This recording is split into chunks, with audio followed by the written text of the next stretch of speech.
And the more knowledge you get, the more you realize, wow, we've really got to watch this carefully. For decades, no one even knew what a concussion was. And we're all learning what that looks like. We're all learning what the differences are.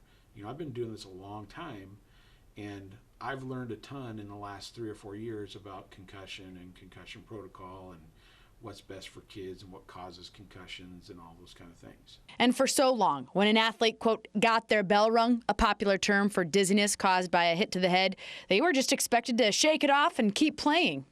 We're trying to change the culture and telling the kids, you got to see what the big picture is. Everybody wants to be out there Friday night under the lights, TV cameras, all that stuff. But that's not as important as your health later on in life. Only in the past decade or so has medical science begun peeling back the layers of complexity and understanding the effects, short-term and long-term, of concussions.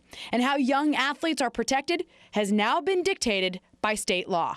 The symptoms on the short term are not nearly as obvious as the symptoms in the long term. If you don't do it right, you won't know for years and years whether or not you've done it right or not. Before this year, there was no set timetable for an athlete to return to the field after suffering a concussion. But now, once an athlete is diagnosed, they cannot compete for a minimum of 7 days. And state law dictates that diagnosis must come from a specialist. An MD or DO trained in concussion management, so that number gets very small very quickly. The qualifications of the person making that diagnosis is key, according to Curtis.